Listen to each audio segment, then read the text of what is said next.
Et tu voulais parler de Luis Campos? Oui, c'était la nuit du 16 au 17 mars. Et non.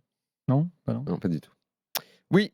Bon, depuis l'élimination la semaine dernière, évidemment, ça vacille comme chaque année de tous les côtés. Et tout le monde s'intéresse surtout à savoir de quoi le mercato sera fait et surtout les bouleversements dans l'organigramme plus que sur une fin de saison qui n'intéresse déjà plus personne. Et alors qu'ils ont été installés l'année dernière dans le programme Revolution, fin du bling bling par Nasser El Khelaifi, Nasser à rien, comme dit Stéphane Guy, le duo Campos-Galtier est déjà sur la sellette, comme on dit. Campos va-t-il rester? Galtier, a priori, vu les 2 mercatos ratés et les prestations de Galtier sur le banc, tout le monde devrait dégager. Et là, qu'est-ce qu'on ne voit pas, chers amis, mesdames, messieurs? Le grand barouf sorti par Luis Campos. Je parlais tout à l'heure de la République des copains. Elle est de retour, enfin, je suis tenté qu'elle ait disparu à un moment, avec les appels aux amis. Tu sais, comme dans le jeu, là, comment ça s'appelle, là, qui veut être millionnaire là. Qui veut gagner des millions. Voilà. Où c'est l'appel à un ami. Et Luis Campos, c'est franchement une personne très agréable, qui connaît le foot, avec qui il fait bon boire un café et discuter football, parce que c'est un type très gentil, qui connaît le football, pas de problème. Sauf que là, le côté je suis agréable, machin, mais je veux absolument sauver mon cul, je veux rester en place et je veux maintenir Christophe Galtier, ça passe par les relais dans les différents journaux où il a, au fil du temps et de son parcours en France, tissé les liens et les relations. Et j'entends sur les radios, j'entends à droite à gauche, je lis les papiers, je vois bien, tellement les ficelles sont grosses et comme je les connais, je sais les relations qu'il lie les uns aux autres. Je vois à quel point ces ficelles sont grosses pour dire en gros, on va peut-être leur donner une deuxième chance. Tout n'a pas été noir, alors que j'aimerais bien savoir ce qui n'a pas été noir dans cette saison quand même, aussi bien dans les recrutements que dans le jeu proposé par Christophe Galtier. Et donc je vois là les manœuvres et ce discours qui va prendre forme dans les semaines à venir, je vous l'annonce, hein, chers auditeurs, vous le constaterez bientôt, il faut donner une deuxième chance au duo Campos-Galtier. 1 an, c'est pas assez, vous allez voir ce que vous allez voir, on va faire le ménage, on va essayer de refourguer Neymar, comme ils ont dit qu'ils devaient le faire déjà l'année dernière. On va prendre un vrai On va reparler avant-centre. de Neymar. Il y a les noms qui vont tomber. Là, je pense que Campos va vouloir, dans un premier temps, il y aura rumeur Haaland. Victor Osimhen sera une autre rumeur. Moi, je dis juste un truc. Galtier honnêtement, c'est très compliqué de lui donner une deuxième chance. Parce que là, moi, on me dit, il fera plus de cadeaux. D'ailleurs, il y avait l'article ce matin, mais l'article. C'était tellement téléguidé, je me demande si on lui tenait pas la main au journaliste qui a fait le papier, ou peut-être même qu'on lui a carrément transmis. C'était donc, ils ne feront pas de sentiments, ils vont couper et tout, mais l'été dernier aussi, ils ne devaient pas faire de sentiments et ils devaient couper. Hein. Donc là, ça va être, on va se séparer d'un tel, ok. Galtier, je ne vois pas comment il peut avoir une deuxième chance parce que ce qu'il a proposé, ça n'a jamais été aussi mauvais dans toute l'ère QSI au niveau du jeu.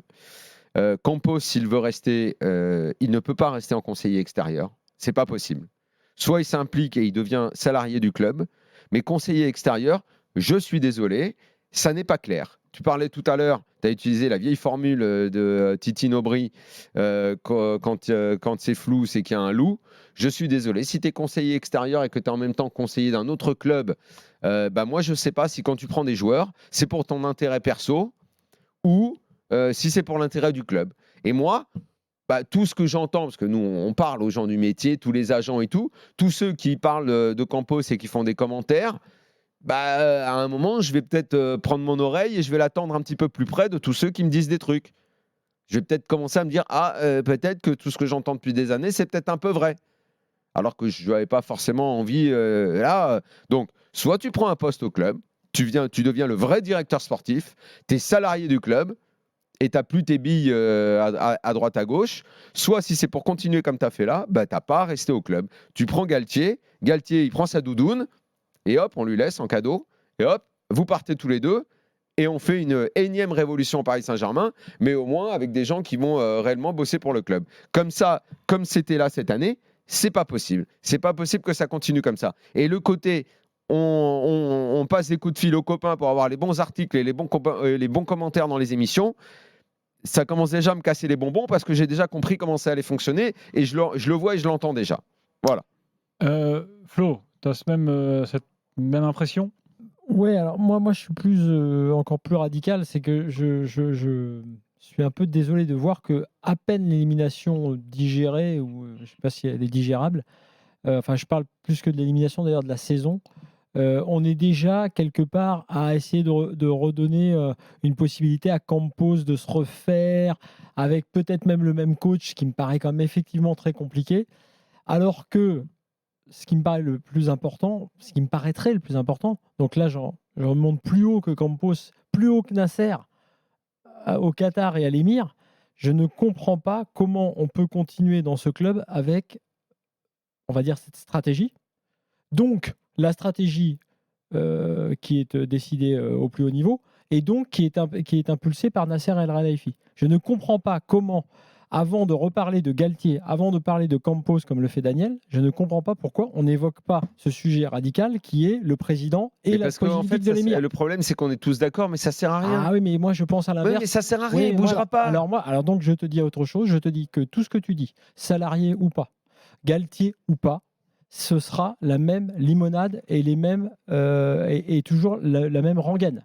C'est-à-dire que si tu ne changes pas de président et de stratégie, c'est-à-dire que si tu ne remets pas le sportif au centre du projet, tu n'y arriveras pas. Eh ben ouais, mais donc après tu pourras me dire, par exemple, Campos est salarié, c'est bon.